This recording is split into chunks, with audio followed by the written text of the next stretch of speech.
Camera front का camera का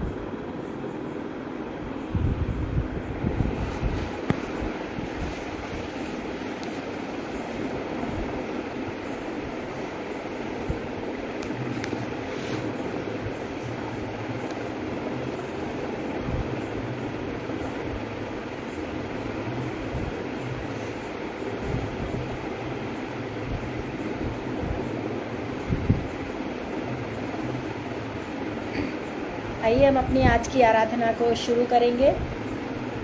और परमेश्वर पिता का सर्वप्रथम मैं धन्यवाद देती हूँ सुंदर समय के लिए। आगरा मसीह मंडली इस पेज पर प्रभु ने परिवार के रूप में हम सबको लाइव सेशन में जोड़ा। मैं प्रभु यीशु मसीह का कोटि कोटि धन्यवाद देती हूँ। और धन्यवाद देती हूँ अनुपम भैया, शबनम भाभी का, जिन्होंने मुझे ये मौका दिया कि मैं परमेश्वर के जीवित कलाम को लेकर के आपके समक्ष आ सकी। इन सारी बातों के लिए और प्रभु की बड़ी दया और करुणा और उसके महान प्रेम के लिए हम सब अपने सरों को झुकाकर आदर के साथ प्रभु के सामने धन्यवाद की भेंट चढ़ाएंगे और हम प्रार्थना करेंगे। पवित्र महान अनुग्रहकारी पिता परमेश्वर, आकाश और पृथ्वी के सृष्टिकर्ता, आदि और अंत, अल्फा और ओमेगा, हजारों करोड़ों देवी देवता के ऊपर एकमात्र जीवते परमेश्वर पिता, आपने हम सबको आज का दिन दिखाया। प्रभु हम आपका धन्यवाद देते हैं, आपकी स्तुति करते, आपकी प्रशंसा करते प्रभु जी अपने जीवनों के लिए। प्रभु आपने हमको भला चंगा तंदुरुस्त रखा, इसके लिए हम आपका आदर और महिमा और सम्मान करते पिता, और आपको धन्यवाद की भेंट चढ़ाते यीशु राजा। प्रभु जी आपने हमारे जीवनों को तमाम भौतिक आशीषों से भरा प्रभु। उन सारी आशीषों को हम याद करें प्रभु तो इस काबिल नहीं कि हर एक बातों के लिए हम आपको धन्यवाद देने वाले हो सकें प्रभु। फिर भी हम अपने पापी शब्दों के द्वारा आपको धन्यवाद और धन्यवाद और धन्यवाद की भेंट देते यीशु राजा, क्योंकि आप सोने चांदी रुपया इन सब से खुश नहीं होते प्रभु जी। आपका वचन कहता है कि आप धन्यवाद की स्तुति आराधना से प्रभु प्रसन्न होते हैं, बलिदानों से नहीं परंतु आत्मिक पश्चाताप से प्रसन्न होने वाले ईश्वर हैं पिता। इस समय प्रभु जी हम अपने पापी मस्तक को आपके सामने झुकाते हैं पिता। आपके चरणों में प्रभु जी हम अपने सरों को रखते यीशु राजा, और अपने हर एक गुनाह अपराध को आपके सामने कबूल करते हैं मेरे राजा, मेरे स्वामी। मन, वाणी, विचार, वर्तन से प्रभु जी हमसे जो भी गुनाह अपराध हुए हैं प्रभु, इंसान नहीं जानते परंतु आप बेहतर जानने वाले ईश्वर हैं प्रभु। हमारे हर एक गुनाह अपराध को क्षमा करें और अपनी महिमा के लिए हमारे जीवनों को इस्तेमाल करना मेरे राजा, क्योंकि पिता आप हमको दुख में, कष्ट में, तकलीफ़ों में, पाप में, दलदल की कीचड़ में पड़ा हुआ देख करके प्रभु बहुत दुखित होते हैं। आप चाहते हैं प्रभु जी कि हम एक आनंदित और एक हल्का और एक सुंदर और एक सम्मानित जीवन जिए प्रभु। हाँ पिता, आपका धन्यवाद देते प्रभु कि आप हमसे प्रेम करते हैं प्रभु। हमारे किए गए हर एक गुनाह अपराध को इस समय हम आपके सामने मानते हैं और क्षमा मांगते हुए इस प्रार्थना को यीशु मसीह के नाम से मांगते हैं। सुनो और ग्रहण करो बाप, आमीन। इस समय हम स्तुति आराधना में जाएंगे और प्रभु की स्तुति में गीत को गाएंगे। है मेरा वही ठिकाना, मेरा यीशु रहता जहाँ। है मेरा वही ठिकाना, मेरा यीशु है जहाँ। सियोन देश में रहता है वो, मुझको बुलाता वहाँ। है मेरा वही ठिकाना, अंधियारा संसार है, यहाँ मिलता चैन कहाँ।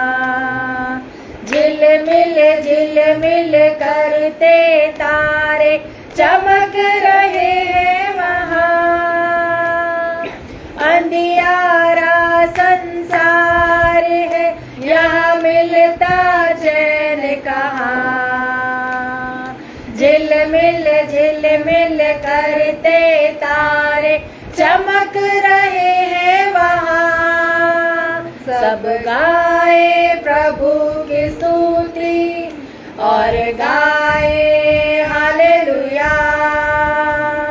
सियोन देश में रहता है वो, मुझको बुलाता वहाँ है मेरा वही ठिकाना।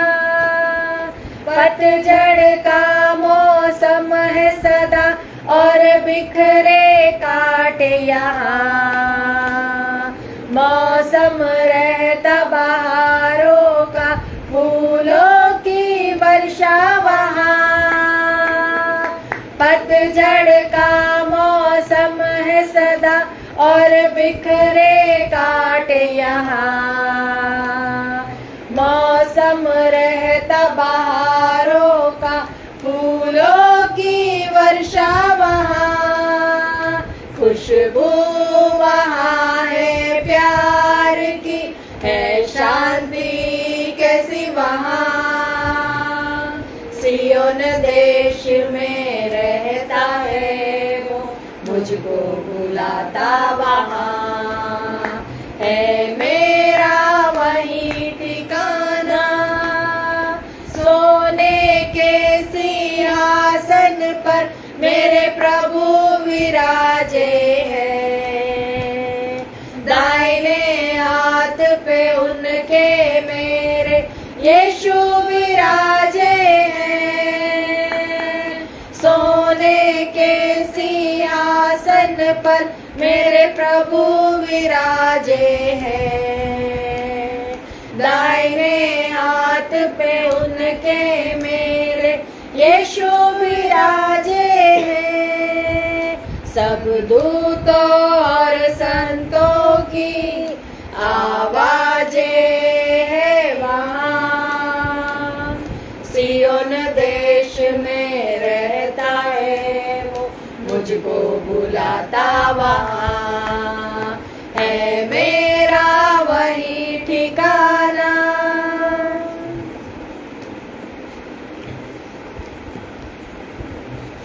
प्रभु का धन्यवाद हो कि प्रभु यीशु मसीह इस भजन में मुझे और आपको इस प्रकार से कहता है कि जहाँ उसका ठिकाना है वो उस ठिकाने में, वो स्वर्ग सिंहासन में मुझे और आपको ले जाना चाहता है। मेरे प्रियो, प्रभु यीशु मसीह जब इस संसार से स्वर्ग की ओर उठा लिए गए थे, तब उन्होंने मुझसे और आपसे और इस संसार के हर एक व्यक्ति के साथ इस बात का प्रॉमिस किया था, इस बात की वाचा बांधी थी कि मैं ये चाहता हूँ कि जहाँ मैं रहूँ वहाँ तुम भी रहो। और इस भजन में इसी प्रकार से मुझे और आपको कहता है कि इस संसार में तो दुख है, संकट है और कांटे हैं, परंतु वहाँ स्वर्ग सिंहासन के पास जहाँ फूल होंगे, जहाँ हमेशा का आराम होगा, प्रभु मुझे और आपको वहाँ पर ले जाने के लिए बहुत ही जल्द आने वाला है। और आज इसी विषय में कुछ हम बात करेंगे और परमेश्वर के वचन से पढ़ेंगे मत्ती रचित सुसमाचार उसका 24वां अध्याय। मत्ती रचित सुसमाचार उसका 24वां अध्याय और उसकी पहली आयत से मैं आपके आगे पढ़ूंगी। जब यीशु मंदिर से निकल कर जा रहा था तो उसके चेले उसको मंदिर की रचना दिखाने के लिए उसके पास आए। उसने उनसे कहा, तुम यह सब देख रहे हो ना? मैं तुमसे सच कहता हूँ, यहाँ पत्थर पर पत्थर भी ना छूटेगा जो ढाया ना जाएगा। संकट और क्लेश। जब वह जैतून पहाड़ पर बैठा था तो चेलों ने एकांत में उसके पास आकर कहा, हमें बता कि ये बातें कब होंगी, तेरे आने का और जगत के अंत का क्या चिन्ह होगा। यीशु ने उनको उत्तर दिया, सावधान रहो, कोई तुम्हें भरमाने ना पाए, क्योंकि बहुत से ऐसे होंगे जो मेरे नाम से आकर कहेंगे, मैं मसीह हूँ, और बहुतों को भरमाएंगे। तुम लड़ाइयों की चर्चा सुनोगे तो घबरा ना जाना, क्योंकि इनका होना अवश्य है, परंतु उस समय अंत ना होगा, क्योंकि जाति पर जाति और राज्य पर राज्य चढ़ाई करेगा और जगह जगह अकाल पड़ेंगे और भूकंप होंगे। यह सब बातें पीड़ाओं का आरंभ होंगी। तब वे क्लेश देने के लिए तुम्हें पकड़ेंगे और तुम्हें मार डालेंगे, और मेरे नाम के कारण सब जातियों के लोग तुमसे बैर करेंगे।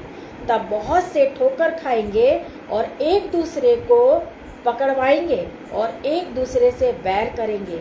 बहुत से झूठे भविष्यद्वक्ता उठ खड़े होंगे और बहुतों को भरमाएंगे। अधर्म के बढ़ने से बहुतों का प्रेम ठंडा पड़ जाएगा, परंतु जो अंत तक धीरज धरे रहेगा उसी का उद्धार होगा। और राज्य का यह सुसमाचार सारे जगत में प्रचार किया जाएगा कि सब जातियों पर गवाही हो, तब अंत आ जाएगा।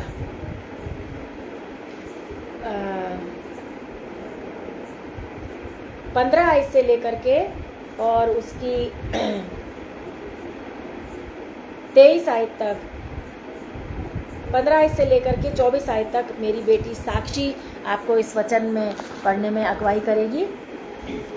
महासंकट का आरंभ। इसलिए जब तुम उस उजाड़ने वाली घृणित वस्तु को, जिसकी चर्चा दानियल भविष्यद्वक्ता के द्वारा हुई थी, पवित्र स्थान में खड़ी हुई देखो, तब जो यहूदिया में हो वे पहाड़ पर भाग जाए, जो छत पर हो वे अपने घर से सामान लेने को ना उतरे, और जो खेत में हो वे अपना कपड़ा लेने को पीछे ना लौटे। उन दिनों में जो गर्भवती और दूध पिलाती होगी उनके लिए हाय हाय।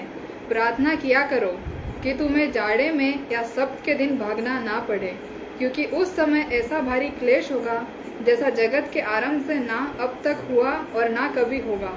यदि वे दिन घटाए ना जाते तो कोई प्राणी न बचता, परंतु चुने हुओं के कारण वे दिन घटाए जाएंगे। उस समय यदि कोई तुमसे कहे देखो मसीह यहाँ है या वहाँ है, तो विश्वास न करना, क्योंकि झूठे मसीह और झूठे भविष्यद्वक्ता उठ खड़े होंगे और बड़े चिन्ह और अद्भुत काम दिखाएंगे कि यदि हो सके तो चुने हुओं को भी भरमा दे। परमेश्वर अपने वचन के पढ़े जाने पर आशीष दे। मत्ती रचित सुसमाचार उसका 24वां अध्याय 1 से लेकर के 14 तक और 15 से लेकर के 24 तक हमने आज जो पढ़ा है, इस वचन के पढ़े जाने पर तो आपको और मुझे समझ में आ ही गया है कि प्रभु यीशु मसीह के आगमन के विषय में और संकट और न्याय के दिन के विषय में पवित्र शास्त्र में मैंने और आपने पढ़ा है। और ख़ास करके जो आज हमारे लोगों के सामने संसार की दशा है और जिन समय में मैं और आप चल रहे हैं और जिस तरीके से हम प्रभु यीशु मसीह के दूसरे आगमन की तैयारी के समय को देखते जा रहे हैं, उन भविष्यवाणियों को, उन बातों को और इस पवित्र शास्त्र में लिखी हुई इन बातों को हम देखते जा रहे हैं कि किस तरह से वो बातें पूरी होती जा रही हैं और प्रभु का आना मेरे और आपके और इस संसार के लोगों के ऊपर बहुत ही निकट होता चला जा रहा है। हालेलुया। सो आइए कि हम इन बातों के ऊपर इससे पहले कि मनन करें, हम प्रार्थना करें कि प्रभु इन बातों को समझने में मुझे और आपको सहायता करें। प्रभु पिता परमेश्वर, आज इस वचन को लेकर के मैं आपके चरणों के पास आती हूँ। पिता, मेरी इतनी बुद्धि और ज्ञान नहीं प्रभु जी कि मैं दूसरों को सिखाने वाली हो सकूं, परंतु पिता इस समय हम सब एक मन होकर के आपके पास आते हैं प्रभु जी। ये रहस्य भरे वचनों को समझने में पिता आप हमारी अगुवाई करें पिता। उन रहस्यों को पिता परमेश्वर अद्भुत रीति से पवित्र आत्मा आपकी अदृश्य हाजिरी से आप हमको समझाएं पिता। प्रभु यीशु दया करे प्रभु हमारे जीवनों पर और इन अद्भुत वचनों के साथ प्रभु जी हमको आपके दूसरे आगमन के लिए तैयार करें पिता। जैसा आप चाहते हैं प्रभु कि हम इस संसार में रह करके आपके लिए तैयार हों, अपने आप को सुसज्जित करें, अपने आप को श्रृंगार करें। हाँ पिता परमेश्वर, हम जानते हैं प्रभु कि आपके वचन में पिता हमको बताया गया है कि हम सब आपके चुने हुए लोग आपके दुल्हन हैं, आप हमारे दुल्हा हैं प्रभु जी। हाँ पिता, जब दुल्हन को दूल्हा लेने के लिए आता है तब प्रभु जी दुल्हन अपने आप को बहुत सारे श्रृंगारों से सजा करके तैयार करती है ताकि दूल्हा अपनी दुल्हन को देख करके खुश हो, आनंदित हो, उसकी खूबसूरती को देख करके प्रसन्न हो। प्रभु, वो तो ऊपरी श्रृंगार होता है, शरीर को सुसज्जित करना होता है, शक्ल को और चेहरे को सजा करके दूसरे को इम्प्रेस करना होता है। हाँ मेरे पिता प्रभु जी, आप उस सजावट की बात नहीं करते, परंतु आप तो हमारे आत्मा की सजावट की बात करते हैं प्रभु। आप हमारे मन को देखते हैं कि हमारा मन कौन से वरदानों से, जो आपके वरदान है प्रभु जी, क्या सुसज्जित है। हाँ पिता, आप तो हमको उन वरदानों से सजा हुआ देख करके प्रसन्न होंगे प्रभु जी कि क्या हमारे अंदर आत्मा के वो 9 फल से हम तैयार हैं, हम सजाए गए हैं। हमने अपने आप को उन 9 फलों के द्वारा प्रभु जी श्रृंगार से भरपूर किया है कि जब आप आएं तो प्रभु हमको देखें कि दया, मेल, आनंद, प्रेम, भलाई, नम्रता, संयम, विश्वास, सच्चाई हमारे अंदर है कि नहीं प्रभु जी। यदि ये आत्मा के फल हमारे अंदर होंगे तो मेरे राजा, मेरे प्रभु यीशु, आप हमको अपने साथ उस स्वर्ग में ले जाने के लिए बहुत जल्द आने वाले हैं प्रभु। होने दे पिता कि आज हम सब अपने आप को उन आत्मा के 9 फलों से सुसज्जित करें, तैयार करें, श्रृंगार करें प्रभु जी, ताकि आप देख करके प्रभु प्रसन्न हो और हमको शाबाशी दें और अपने बेटे और बेटी होने का प्रभु जी हमको आप अधिकार दें। पिता, हमारी रक्षा करें, हमको ज्ञान और बुद्धि से भरें। यीशु मसीह के नाम से इस विनती को हम मांगते, सुनो और ग्रहण करो बाप, आमीन। मत्ती रचित सुसमाचार 24वां अध्याय जो हमने पढ़ा है, आज इस अध्याय में हमें कुछ महत्वपूर्ण संकेतों को दिखाया गया है। कुछ ऐसी बातें बताई गई हैं कि जब जिस समय प्रभु यीशु मसीह के चेले यीशु मसीह के पास आए और वो मंदिर में से यीशु मसीह के पास आकर के एकांत में जब यीशु मसीह बैठे हैं तो यीशु मसीह से आकर के बातचीत करते हैं, क्योंकि आगे यदि हम 23वें अध्याय को पढ़ेंगे तो यरूशलेम के विनाश के विषय में प्रभु यीशु मसीह ने वहां पर उनसे कहा था, बात करी थी, परंतु वो बात यीशु मसीह ने मंदिर के नाश के विषय में जो कहा था वो ईंट और पत्थर से बने हुए मंदिर के विषय में नहीं कहा था। प्रभु यीशु मसीह ने अपने शिष्यों से अपने इस शरीर रूपी मंदिर के विषय में कहा था कि ये मंदिर गिराया जाएगा और इस मंदिर को फिर से 3 दिन में मैं उठाकर खड़ा करूंगा। इस विषय में प्रभु यीशु मसीह अपने शिष्यों से बातचीत कर रहे थे, परंतु शिष्यों ने उनकी बातों को नहीं समझा। तब यीशु मसीह जब मंदिर के विनाश की बात करते, भविष्यवाणी बताते, तो यीशु मसीह जब 24वें अध्याय में हम यहाँ देखते हैं तो चेले उसके पास आकर के पूछते हैं कि वो दिन जो तू बातें करता है कि अंत का दिन होगा और ऐसा कयामत का दिन होगा, न्याय का दिन होगा और परमेश्वर पिता न्याय करेगा और तू आएगा और इस तरह से हर एक के कामों का प्रतिफल उनको दिया जाएगा, वो कैसा दिन होगा, तो उस दिन के विषय में हमको बता। तब यीशु मसीह जैतून पहाड़ पर से बैठे हुए थे और वहां पर एकांत में अकेले में शिष्यों ने यीशु मसीह से बात करी। तब यहाँ पर आप देखेंगे कि 4थी आयत में इस प्रकार से लिखा है, यीशु ने उनको उत्तर दिया। सवाल उन्होंने किया कि वो अंत का दिन कैसा होगा, क्या होगा उन दिनों में, किस तरह से हम जानेंगे, कौन से चिन्ह होंगे, कौन से चमत्कार होंगे कि प्रभु यीशु मसीह आने वाला है। तब यीशु मसीह ने उत्तर देकर कहा, सावधान रहो, कोई तुम्हें भरमाने ना पाए। सबसे पहली बात प्रभु यीशु मसीह ने अपने शिष्यों को एक बहुत बड़ी आज्ञा दी। मुझे, आपको और इस संसार के हर एक व्यक्ति को ये आज्ञा दी है कि तुम सावधान रहो, सचेत रहो, जागते रहो और ध्यान रखो कि कोई तुमको भटकाने ना पाए, कोई तुम्हारे विश्वास को डमाडोल नहीं करने पाए। कोई भी ऐसी बातें, कोई भी ऐसे संसार के लोग या कोई भी ऐसी किताबें, कोई भी ऐसी न्यूज़, कोई भी ऐसे भाषण, किसी भी प्रकार की बातों से शैतान के प्रलोभन में आकर के तुम अपने परमेश्वर यहोवा से दूर ना हो जाना।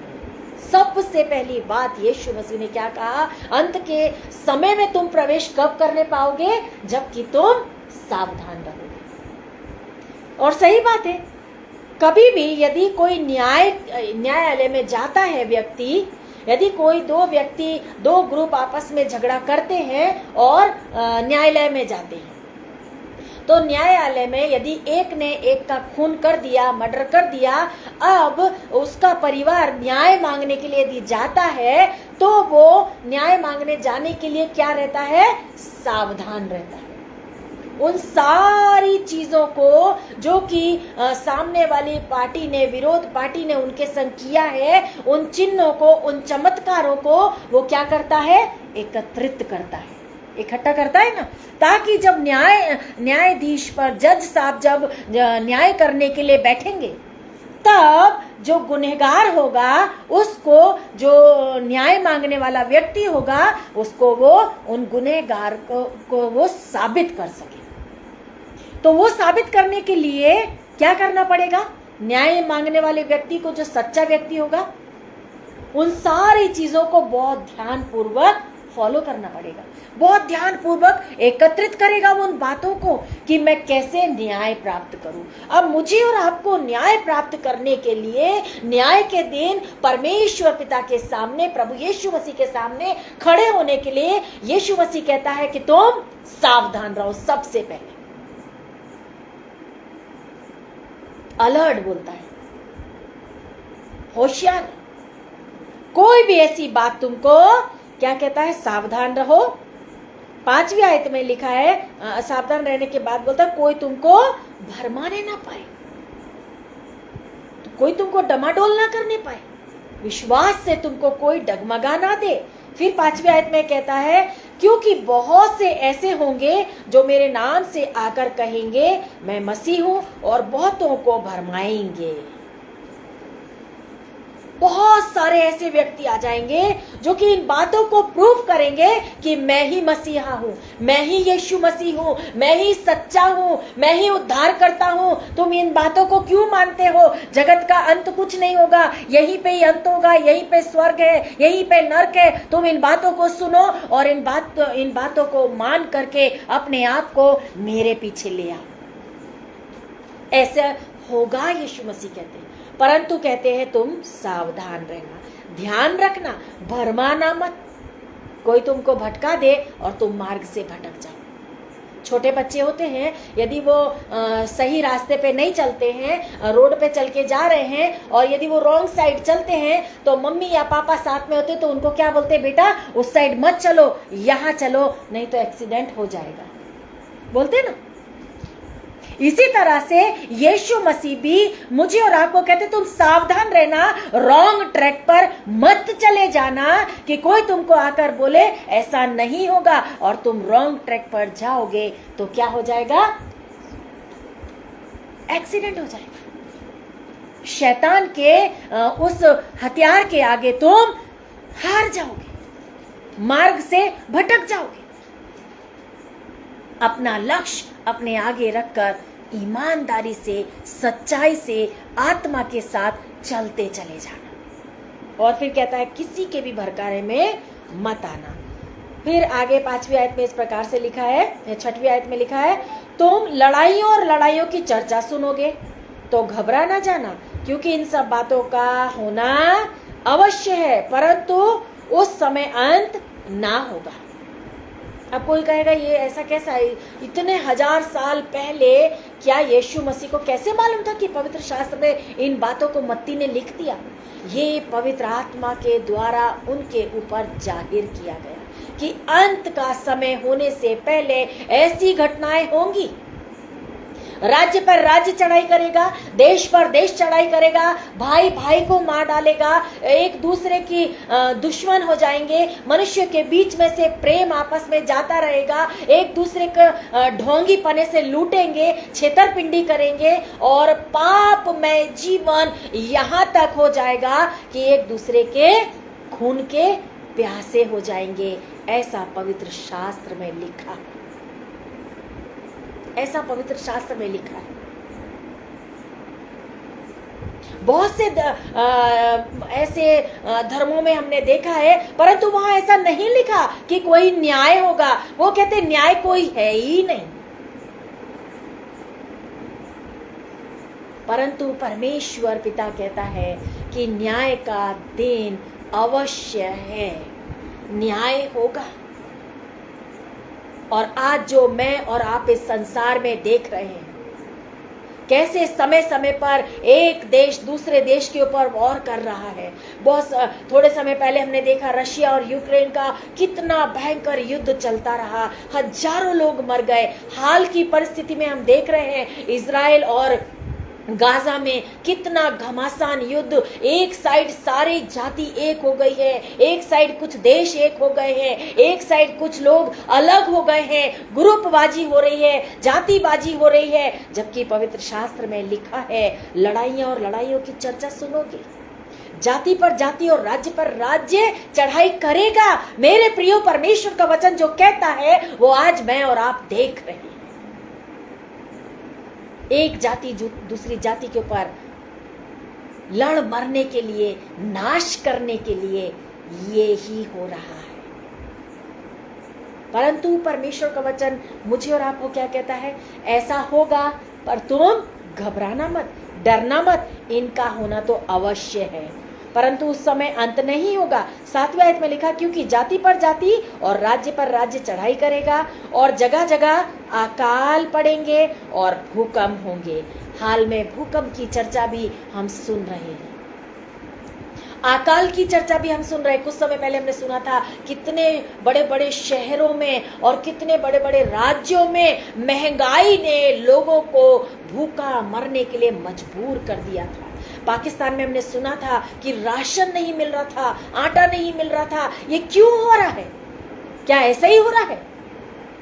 पवित्र शास्त्र कलाम कहता है अकाल होंगे, महंगाई होगी,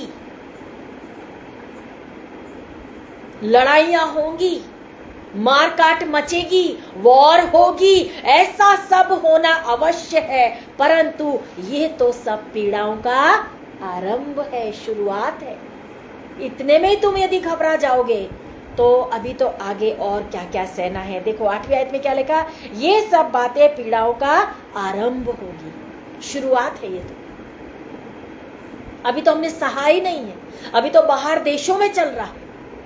आगे परमेश्वर का वचन 9वीं आयत में कहता, तब वे कलेश देने के लिए तुम्हें पकड़ेंगे। मेरे प्रियो, परमेश्वर के पुत्र प्रभु यीशु मसीह के नाम से मुझे पकड़ेंगे, आपको पकड़ेंगे, हमारे ऊपर नालिश करेंगे, हमारे ऊपर इल्जाम लगाएंगे, हमको जबरदस्ती कटघरे में ले जाएंगे। और हम उस समय क्या करेंगे? परमेश्वर का वचन कहता है घबराना मत, डरना मत, ऐसा तुम्हारे साथ होना अवश्य है। तुम्हारे विश्वास का परखा जाना अवश्य है। अब्राहम को परमेश्वर ने कहा अपने इकलौते पुत्र को मेरे लिए कुर्बान कर दे। अब्राहम लेकर निकल पड़े अपने पुत्र को कुर्बान करने के लिए। अब आपको तो यदि पकड़ के जेल खाने में डाल दे कि ये लोगों को मसीह बनाते हैं, ये धर्म परिवर्तन कराते हैं, तब आप क्या करेंगे? तब मैं क्या करेंगे? परमेश्वर का वचन कहता है ऐसा होना अवश्य है, ऐसा होगा। ये पीड़ाओं का आरंभ है। क्लेश के लिए दुख देने के लिए पकड़ेंगे और तुम्हें मार डालेंगे, और मेरे नाम के कारण सब जाति के लोग तुमसे बैर करेंगे। मेरे प्रियो, ये दिन जब मेरे और आपके ऊपर आएगा कि अन्य जाति कहेंगे कि इन लोगों से नफरत है, ये लोग धर्म परिवर्तन कराते हैं, ये लोग ऐसा करते हैं, ये लोग ऐसा होगा। परमेश्वर का वचन कहता है, आप और मैं जानते हैं कि ये दोषारोपण और जेल खानों में डालना और मारे डाले जाना और बड़े बड़े संकट और क्लेश का दिन परमेश्वर के पुत्र प्रभु यीशु मसीह के आने से पहले मेरे और आपके ऊपर और इस संसार के हर एक व्यक्ति के ऊपर होगा, हर एक व्यक्ति के ऊपर होगा। अब्राहम को क्या ऐसे ही आशीष मिल गई? बच्चा दे दिया परमेश्वर ने 100 साल में और बोला था कि मैं आसमान के तारे जैसी तेरी वंशावली को बढ़ाऊंगा। यूं ही बढ़ गई वंशावली। अब्राहम को एक इतने बड़े संकट में से पसार होके निकलना पड़ा। सपोज आज ये दिन हमारे ऊपर आए, क्या हम अपने बेटे को बलिदान करने के लिए प्रभु यीशु मसीह के लिए तैयार होंगे? क्या कोई अभी आकर के कहे कि आपके बेटे को मेरे लिए प्रभु यीशु मसीह के लिए कुर्बान करो, क्या हम तैयार होंगे? वो कैसा संकट का दिन होगा, आप और मैं जरा सोचें और इस बात पे विचार करें। और परमेश्वर का वचन कहता है कि तुमको तो सिर्फ जेल खानों में डालेंगे और घसीटेंगे और तुम्हारे पर तोहमतें लगाएंगे, इल्जाम लगाएंगे, क्लेश में देंगे। अब्राहम यदि कुल पिता कहलाए तो बहुत बड़े मुसीबत में से निकल करके उनके विश्वास की परख हुई, तब उनका वंश आसमान के तारों की तरह परमेश्वर पिता ने बढ़ाया। हालेलुया। मुझे और आपको भी उस अंत के दिन में, उस न्याय में प्रवेश करने से पहले संकट में से, परेशानियों में से, मुसीबतों में से, विपत्तियों में से, अकाल में से, भूकंप में से, मार खाने से, बेइज्जत होने से, अपने ऊपर इल्जाम लगाने से पसार होना पड़ेगा। प्रभु यीशु मसीह कहता है परंतु तुम घबराना मत, और साथ में ये भी कहता ये होना अवश्य है, ऐसा सब होना तुम्हारे साथ अवश्य है। तब 10वीं आयत में लिखा है और बहुत से ठोकर खाएंगे और एक दूसरे को पकड़वाएंगे और एक दूसरे से बैर करेंगे। आपको मालूम, भटक जाएंगे। ये किन लोगों के विषय में लिखा है? बहुत सारे क्या करेंगे? ठोकर खाएंगे। क्या ठोकर खाना ऐसे पत्थर से ठोकर लगना? नहीं मेरे प्रियो, विश्वास के विषय में परमेश्वर पिता कहता है बहुत सारे उस समय में जब आपके ऊपर ऐसी पीड़ाएं आएंगी, ऐसी मुसीबतें आएंगी, ऐसी विपत्तियां आएंगी, तब पतरस की तरह मुकर जाएंगे। उसको कहते हैं ठोकर खाना, भटक जाना। पतरस ने प्रभु यीशु मसीह का 3 बार इनकार कर दिया। क्यों कर दिया? क्योंकि पतरस देख रहा था प्रभु यीशु मसीह के साथ कितना अत्याचार हो रहा था। उनके ऊपर दोष लगाए जा रहे थे, उनको कोड़े से मारा जा रहा था, उनके हाथों में कीलें ठुकने वाली थी, उनको कैलवरी क्रूस पे चढ़ाया जाने वाला था, और ये सारी बातें पतरस छुप छुप के देख रहा था। और जब पतरस को कहा गया तू भी उसके साथ था, तू भी उसका साथी है, पतरस को उसके जीवन से पतरस ने क्या करा? प्रभु यीशु मसीह का इनकार करा, उसको ठोकर लगी, विश्वास में नीचे गिरा, ठोकर लगी, पलट गया, नहीं मैं उसको नहीं जानता। ऐसा दिन मेरे और आपके ऊपर आए तो हम क्या करेंगे? उन दिनों को आने से पहले प्रभु यीशु मसीह मत्ती रचित सुसमाचार 24वां अध्याय उसकी 2, 3, 4 आयत में कहते हैं कि सावधान रहो, सचेत रहो, जागते रहो। यदि कोई कहे कि ये भी मसीह है, ये भी चर्च में जाता है, ये भी प्रभु यीशु मसीह के नाम पर विश्वास करता है, तो मुझे और आपको उस समय क्या पतरस के समान कहना है? नहीं, हम मसीह नहीं हैं। लेकिन प्रभु कहता बहुत सारे ऐसे होंगे जो मेरे नाम से क्या करेंगे? ठोकर खाएंगे, विश्वास से भटक जाएंगे, पलट जाएंगे। और आगे कहता है एक दूसरे को पकड़वाएंगे भी। हाँ, हम तो नहीं है, परंतु वो पड़ोस में रहते ना, वो क्रिश्चियन है, वो चर्च में जाते हैं। एक दूसरे को पकड़वाएंगे, एक दूसरे को ऐसे इल्जाम लगाएंगे। ऐसे संकट के और कठिन दिन मेरे और आपके जीवन पे आने वाले हैं, न्याय के दिन के आने से पहले। और तब 11वीं आयत में कहता, बहुत से झूठे भविष्यद्वक्ता उठ खड़े होंगे और बहुतों को भरमाएंगे।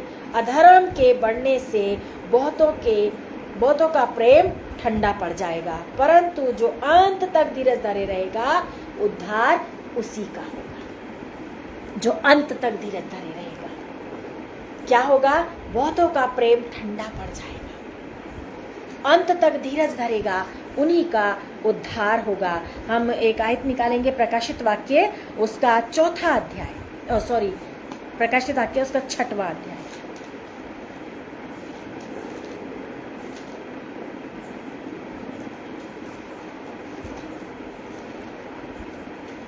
प्रकाशित वाक्य उसका 6वां अध्याय और उसकी 12 आयत से और 17 आयत तक बड़ा ही सुंदर परमेश्वर का वचन यहाँ बताता है। 6वां अध्याय, हाँ पढ़ना बेटा। जब उसने 6वीं मोहर खोली तो मैंने देखा कि एक बड़ा भूकंप हुआ। तब मैंने देखा एक बड़ा भूकंप हुआ। आपको मालूम है कि प्रकाशित वाक्य में 7 मोहरों के विषय में बताया गया है।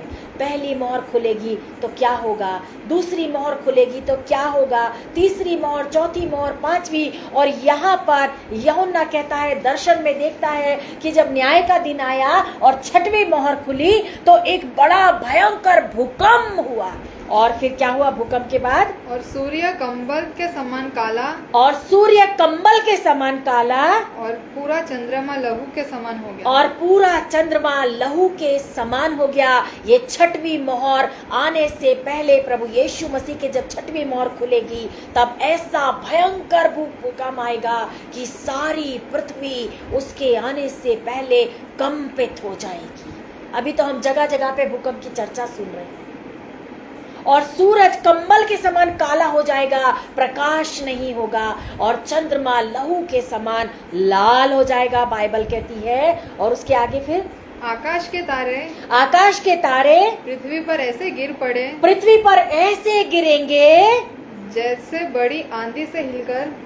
बड़ी आंधी तूफान आता है। जब हम देखते हैं बहुत भयंकर आंधी आती, तूफान आता है तो क्या होता है? पेड़ में से कच्चे अंजीर के फल गिर पड़ते हैं।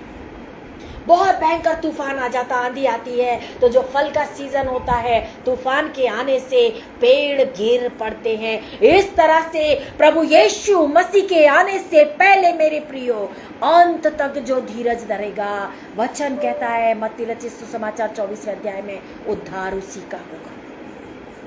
और यह कहता है कि अंत के समय में आने से पहले यीशु मसीह के एक ऐसा भयंकर भूकंप आएगा, पूरी पृथ्वी कंपित हो जाएगी। और कहता है कि मैंने सूर्य को कंबल के समान काला देखा और चंद्रमा को लहू के समान, और तारागण जो हैं, जितने तारे हैं वो अंजीर के जो कच्चे फल हैं वो तूफान में, आंधी में जैसे नीचे गिरते हैं, उस तरह से सारे तारागण नीचे पृथ्वी पर गिराए गए। वो कितना भयंकर दिन होगा मेरे प्रियो।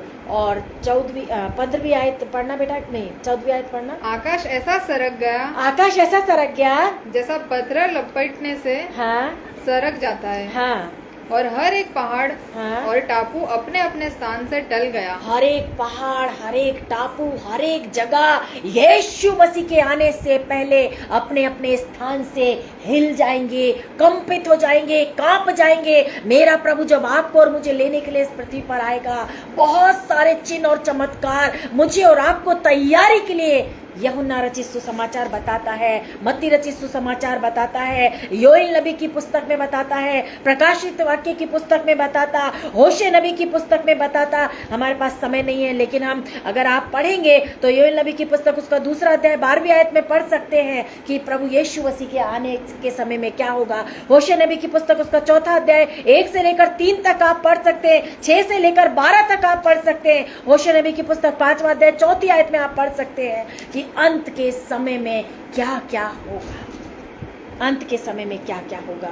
15वीं आयत पढ़ना बेटा। तब पृथ्वी के राजा तब पृथ्वी के राजा और प्रधान और सरदार और धनवान और सामर्थी लोग हाँ और हर एक दास और हर एक स्वतंत्र हाँ पहाड़ों की कोहों में और हाँ। चट्टानों में जा छिपे। इतना भयंकर वो दिन होगा, इतना खतरनाक वो दिन होगा कि पहाड़ों की दरारों में, समुद्र में और ऐसी जगहों पे भागेंगे, छिपेंगे। हाहाकार का दिन होगा, टटोलने से टटोला ना जाएगा, ऐसा अंधकार होगा, ऐसा भयंकर भूकंप होगा कि कहाँ हम छुप जाएं। उस परमेश्वर के पुत्र के क्रोध से हम बच जाएं, उस न्याय से हम बच जाएं। संसार के न्याय से मुझे और आपको यदि कोई बचा सकता है तो वो परमेश्वर का पुत्र प्रभु यीशु मसीह। मेरे और आपके ऐसे कार्य जो उसके अनुसार हैं, मेरा और आपका जीवन इस पृथ्वी पर एक पवित्र जीवन होगा, तभी मैं और आप उस भयंकर दिन से, आने वाले प्रभु यीशु मसीह के क्रोध के दिन से हम बच सकते हैं, हम बच सकते हैं। 16वीं आयत में लिखा है, और पहाड़ों और चट्टानों से कहने लगे, हाँ हम पर गिर पड़ो हाँ। और हमें उसके मुंह से हाँ जो सिंहासन पर बैठा है हाँ। और मेमने के प्रकोप से छिपा लो। ओ हालेलुया। कहता है कि इस तरह से लोग भागेंगे और पहाड़ों से और चट्टानों से कहेंगे हम पर गिर जाओ। कौन ऐसा होगा व्यक्ति? कोई बोलेगा, पहाड़ से कहेगा मेरे ऊपर गिर जा तू, मुझे अपनी दरार में, अपने दरार के अंदर छुपा ले। समुद्र से कहेंगे मुझे गिरा ले, समुद्र अपने ऊपर ना समाएगा। वो पहाड़ की दरारें, वो पहाड़ हमारी ना सुनेंगे। और कहते हैं कि जो सिंहासन पर विराजमान है वो मेमने के प्रकोप से, उससे हमको तू छिपा ले। कैसा भयंकर वो दिन होगा मेरे लिए। आज छोटे छोटे युद्धों की चर्चा सुनकर मैं और आप घबराते हैं। आप ऐसे युद्धों को देख करके, ऐसी बातों को देख करके हम डरते हैं, घबराते हैं। परंतु प्रभु यीशु मसीह कहता है कि तुम उस आने वाले क्रोध से भागो, आने वाले क्रोध से भागो। ऐसा होना तो संभव है, झगड़ों का, लड़ाइयों का, वॉर का होना संभव है। 17वीं आयत में क्या लिखा है बेटा? क्योंकि उनके प्रकोप का भयानक दिन आ पहुंचा है। उनके प्रकोप का, परमेश्वर के प्रकोप का भयानक दिन मेरे और आपके ऊपर आ पहुंचा है मेरे प्रियो। अब कौन ठहर सकता है? अब कौन ठहर सकता है उसके सामने? यहोवा परमेश्वर के आगे कौन ठहर सकता है? होशे नबी की पुस्तक और उसका 4था अध्याय।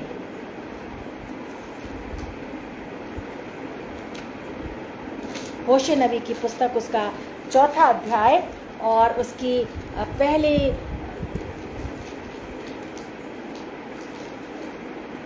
6वीं आयत से पढ़ना बेटा। मेरे ज्ञान के ना होने से मेरी प्रजा नष्ट हो गई। मेरे ज्ञान के ना होने से, परमेश्वर का वचन कहता है, मेरी प्रजा नष्ट हो रही है। क्यों नष्ट हो रही है? क्योंकि पवित्र शास्त्र का ज्ञान मेरी प्रजा के अंदर नहीं है। वो पढ़ ही नहीं रहे हैं, वो दूसरी बातों में बहुत ध्यान लगा रहे हैं, इधर उधर की बातों को बहुत सुन रहे हैं, हर एक बातों को बहुत इंटरेस्ट से मोबाइल में देख रहे हैं, टीवी पे देख रहे हैं, बहुत इच्छुक है दूसरी बातों का ज्ञान प्राप्त करने का। परंतु परमेश्वर का वचन कहता है उस दिन को आने से पहले मेरी प्रजा को मेरा ज्ञान होना जरूरी है। और मेरी प्रजा के लोग इसीलिए पाप में नाश हो रहे हैं क्योंकि उनको मेरा ज्ञान नहीं है। लिखा है उनको मेरा ज्ञान है ही नहीं। और आगे क्या लिखा है? तूने मेरे ज्ञान को तुच्छ जाना है। तुमने मेरे ज्ञान को, परमेश्वर का वचन कहता तुच्छ जाना है। परमेश्वर पिता कहता है तुम एक सादा, सुंदर, सरल जीवन जियो। संसार में सरल, सुंदर, साफ सुथरा जीवन जीना आज हर एक मनुष्य के लिए हंसी का पात्र है। क्या हम समय के साथ ना चले? क्या हम समय के साथ अपने आप को ड्रेसअप ना करें? ट्रेड है आज, फैशन के साथ चलना, लोगों के साथ चलना, म्यूजिक के साथ चलना, जमाने के साथ चलना। जमाने में ऐसा होता है, वहां ऐसा होता है। परमेश्वर के ज्ञान ना होने के कारण ये सारी बातें मेरी प्रजा को परमेश्वर का वचन क्या कहता है, क्या कर रही है? मेरे वचन को मेरे लोगों ने ज्ञान न होने के कारण तुच्छ जान लिया है। बाइबल घर में रखी है, उनको कोई फर्क नहीं पड़ता। प्रार्थना नहीं कर रहे, कोई फर्क नहीं पड़ता। बाइबल नहीं पढ़ रहे, कोई फर्क नहीं पड़ता। चर्च में नहीं जा रहे, कोई फर्क नहीं पड़ता। प्रभु भोज हो गया, हमको नहीं मालूम, 6 महीने हो गए, प्रभु भोज हो गया, आज जाग गए, क्या प्रभु भोज है, उनको मालूम ही नहीं। क्योंकि उनको परमेश्वर के विषय में जानना, उसके जीवन के विषय में जानना, अपने दूसरे जीवन के विषय में, ये संसार का जीवन, ये शारीरिक जीवन तो एक दिन नष्ट होगा, परंतु एक और नया जीवन मुझे और आपको मिलेगा, अनंत काल का जीवन। और परमेश्वर पिता कहता है कि मेरी प्रजा के लोग तो उस ज्ञान को प्राप्त करना ही नहीं चाह रहे।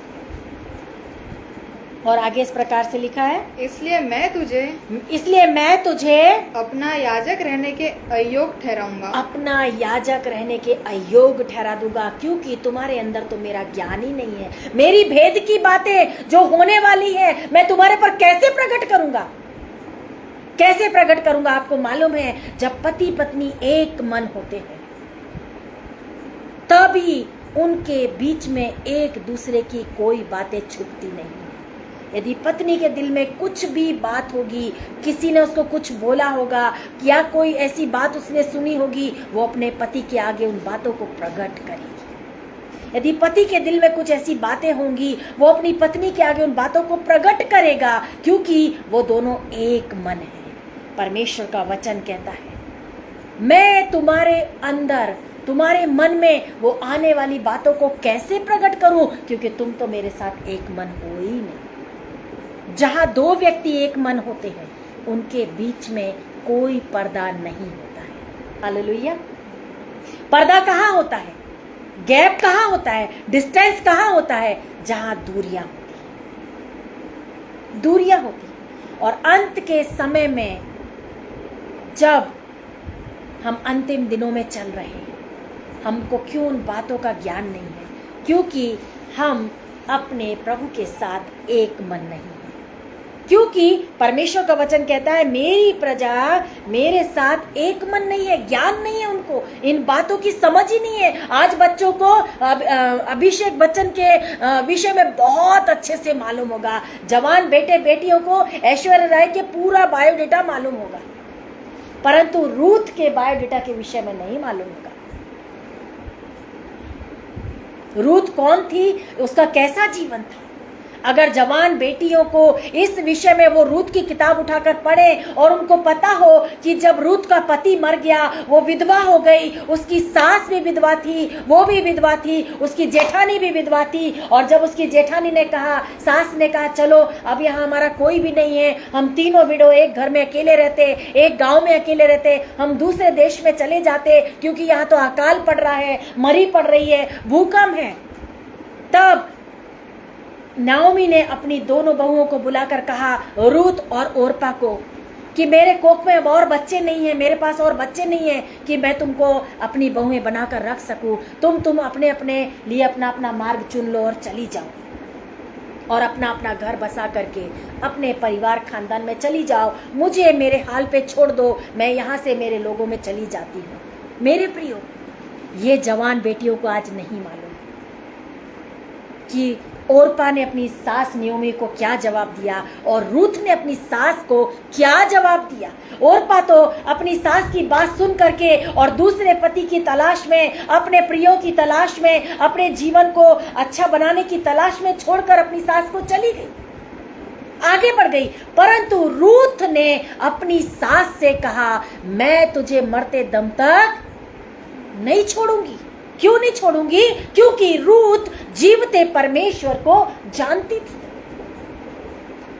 और कहती है कि जहां तू जाएगी वहां मैं तेरे संग आऊंगी, जो तेरे लोग होंगे वो मेरे लोग होंगे, जो तेरा परमेश्वर होगा वो मेरा परमेश्वर होगा, मैं तुझे नहीं छोड़ूंगी।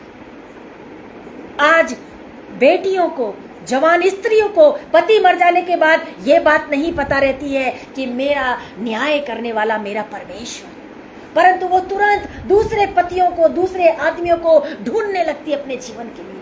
रूथ अपनी सास के पास बनी रही और उसने बोला मैं तुझे नहीं छोड़ूंगी। वो भी जवान थी, वो भी यंग थी, उसके पास बच्चे नहीं थे, वो जा सकती थी, दूसरा पति कर सकती थी। सास खुद सामने से बोली तू जा, तेरा घर संसार बसा, अपने लोगों में जा, अपने पियर में जा। लेकिन रूथ कहती नहीं, तेरा खुदा मेरा खुदा होगा, तेरे लोग मेरे लोग होंगे। आज क्या ये बच्चों को मालूम? ये ज्ञान की बातें जवान बेटे बेटियों को मालूम है? सदरक मेशक अबेदनगो आग के भट्टे में से जीवित निकाल दिए गए। कहाँ लिखा है? जवान बच्चों को बिठाकर पूछ लो, नहीं मालूम होगा। परंतु कोई सी पिक्चर का नाम लेकर अगर पूछे कि इसका राइटर कौन है और इसकी शूटिंग कहाँ हुई है, तो वो बता देंगे कि अमेरिका में हुई है और दार्जिलिंग में हुई है और फलाने में हुई और ढिकाने में हुई। ये जीवन है, ये ज्ञान है। परमेश्वर पिता कहता है मेरे लोग मेरा ज्ञान ना रखने के कारण, मुझे तुच्छ जानने के कारण नर्क की ओर जा रहे हैं। जब आप पढ़ेंगे तब आपको पता होगा ना, जब भेद की बातें परमेश्वर खोलेगा ना, जब हम प्रभु से कहेंगे प्रभु हमको पता है यहाँ लिखा है कि मेरा ज्ञान ना होने के कारण मेरी प्रजा नष्ट हो गई है। क्यों प्रभु? कौन सा ज्ञान? हमको तो बुद्धि, हमने तो डिग्री प्राप्त करी, हमने तो पढ़ाई करी है, आप कौन सा ज्ञान चाहिए? अरे ज्ञान चाहिए, अपने आप को पवित्र बनाओ। तुम पवित्र आत्मा का मंदिर हो। क्या तुम नहीं जानते कि पवित्र आत्मा तुम्हारे अंदर वास करती है?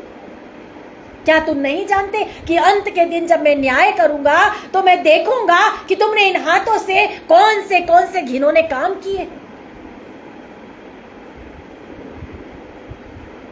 मैं देखूंगा कि तुमने अपने मन में किसके प्रति बुराई रखी है, किसके प्रति छल रखा है। मैं देखूंगा कि तुमने कितनी बार अपने पड़ोसी को धोखा दिया है। ऐसा जीवन, ऐसा ज्ञान जब होगा जब हम इस वचन को पढ़ेंगे। और आगे 7वीं आयत में क्या लिखा है बेटा? नहीं, इसी आयत को पूरी पढ़ना, 6वीं आयत को। इसलिए कि तूने अपने परमेश्वर की व्यवस्था को तज दिया है। इसीलिए कि तूने अपने परमेश्वर की व्यवस्था को तज दिया है, कहता है। तो भयंकर बात आगे लिखी, मेरे प्रिय खुदा के लोगों, ध्यान से सचेत हो जाओ। मत्ती रचित सुसमाचार में लिखा है सचेत रहो। यहाँ लिखा है तुमने मेरी व्यवस्था को तज दिया है, और आगे जो लिखा है आप सचेत हो जाओ। सुन लो कि क्या लिखा है। मैं भी तेरे बाल बच्चों को छोड़ दूंगा। परमेश्वर का वचन कहता तुमने मेरी व्यवस्था को तज दिया है, मैं भी तुम्हारे बाल बच्चों को छोड़ दूंगा।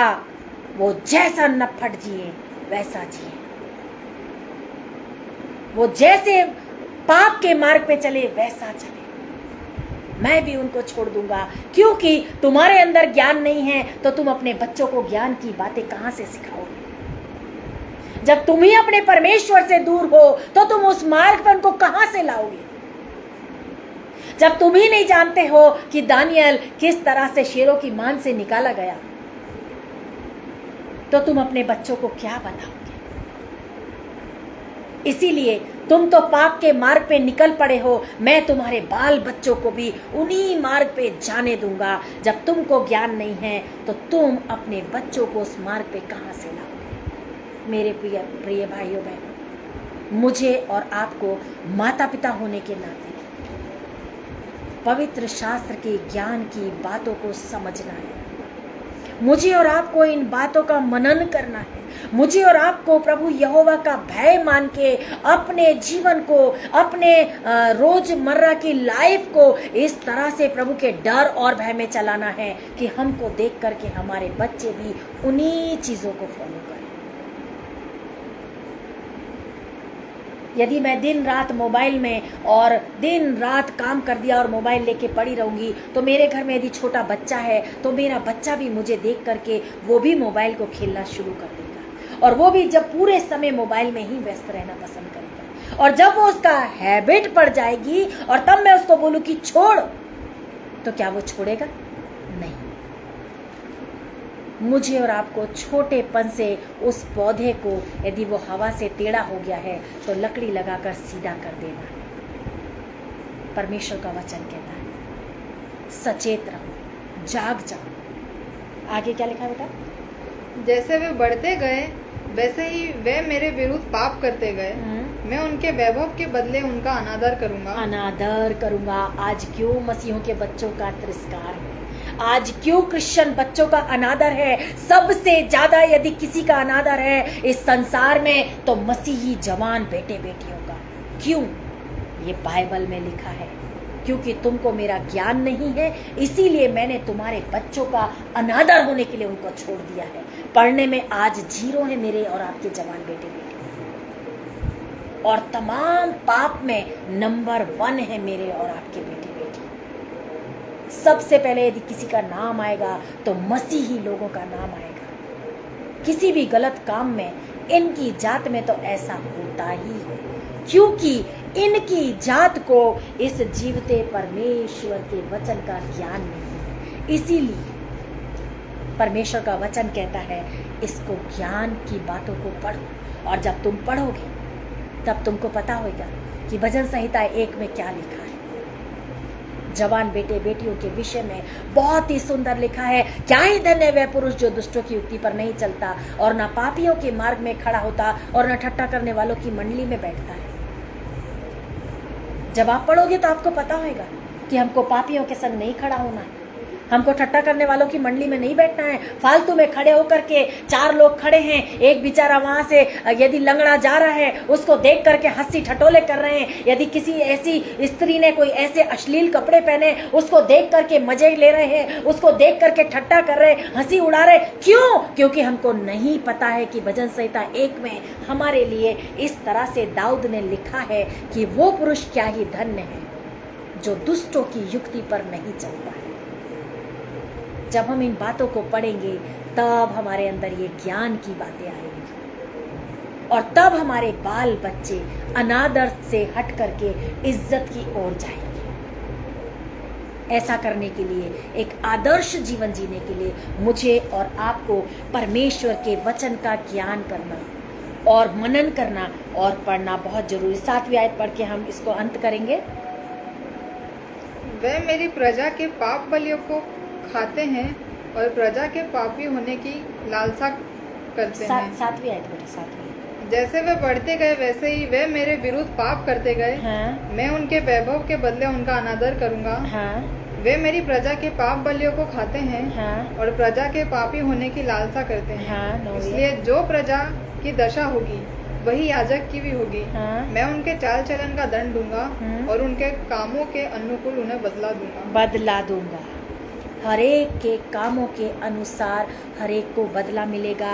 परमेश्वर का वचन मुझे और आपको उसके आने के दिन की तैयारी के लिए कहता है कि सचेत रहो, जाग जाओ, अपने आप को तैयार करो, इस पवित्र शास्त्र के ज्ञान की बातों को पढ़ो और मनन करो, और प्रतिदिन इसके लिए समय निकाल करके, जिस तरह हम संसार की 1000 बातों के लिए टाइम निकालते हैं, थोड़ा समय अपनी आत्मा के लिए भी निकाल करके उस आने वाले भयंकर दिन की तैयारी करें, ताकि हम अपने आप को तैयार करके प्रभु यीशु मसीह के साथ उस अनंत काल के जीवन में प्रवेश करें जो हमारे लिए उसने रखा है। प्रभु मुझे और आपको इन वचनों को समझने की और इनके अनुसार जीवन बिताने की बुद्धि और ज्ञान दे और आशीष दे। परमेश्वर का धन्यवाद। अंत में हम प्रार्थना करेंगे।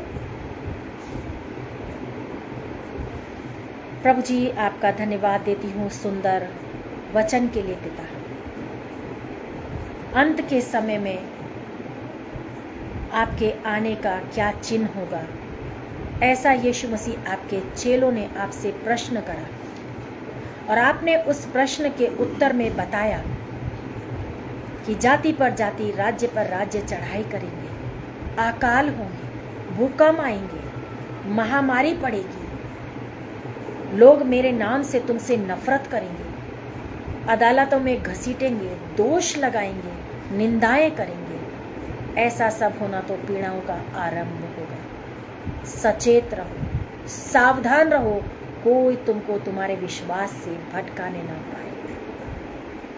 प्रभु, होशे नबी की पुस्तक में हमने पढ़ा कि मेरी प्रजा मेरे वचन के ज्ञान ना रखने के कारण, मुझे तुच्छ जानने के कारण पाप में जीवन जी रही है।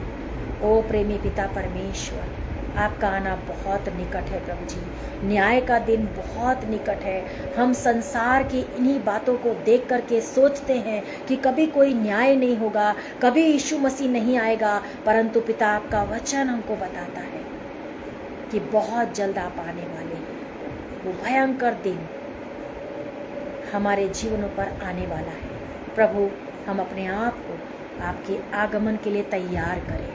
हमारे जीवन के उन मैले कुचैले गंदे घिनौने कामों को छोड़ करके प्रभु अपने आप को प्रभु आपके लिए सुसज्जित करें। सच के मार्ग पे चले प्रभु जी, चाहे हानि उठानी पड़े, चाहे निंदा उठानी पड़े। आज एक दूसरे के सामने अपने अपराध को, अपने गुनाह को कबूल करने में प्रभु हमको बहुत तकलीफ होती है, शर्म आती है। अपने आप को प्रभु हम साबित करने के लिए सिर के बाल से पैर की एड़ी तक का जोर लगा देते हैं कि हम सच्चे हैं, परंतु प्रभु यीशु मसीह जिस दिन आप सिंहासन पर विराजमान होंगे, तब कोई जोर आपके आगे हमको सच साबित नहीं कर पाएगा। ऐसा कोई अपराध ना होगा जो आपके सामने खोला ना जाएगा। ओ प्रभु यीशु, दया कर प्रभु जी कि ऐसी शर्मिंदगी हमको ना उठानी पड़े प्रभु। आज जो शर्मिंदगी से हम भागते हैं प्रभु, वो शर्मिंदगी अनंत काल की ना बन जाए प्रभु जी। अनंत काल की आग में हमारे जीवन ना जाए प्रभु। उस शर्मिंदगी की जिंदगी से, अनंत काल की मौत की जिंदगी से प्रभु अनंत काल के जीवन की ओर ले जाने के लिए आप हमको आने वाले हैं। प्रभु, हम अपने आप को तैयार करें, आपके वचन की ओर ध्यान दें, संसार की तमाम बातों को छोड़ करके पिता अपने आप को आपके लिए सुसज्जित करें। प्रभु, धन्यवाद देती हूँ आपने इन वचनों के द्वारा हमसे बातचीत करी। अपने पूरे परिवार के साथ प्रभु जी आपके चरणों में बैठी हूँ। मेरे पति, मेरे बच्चे, मेरी बहन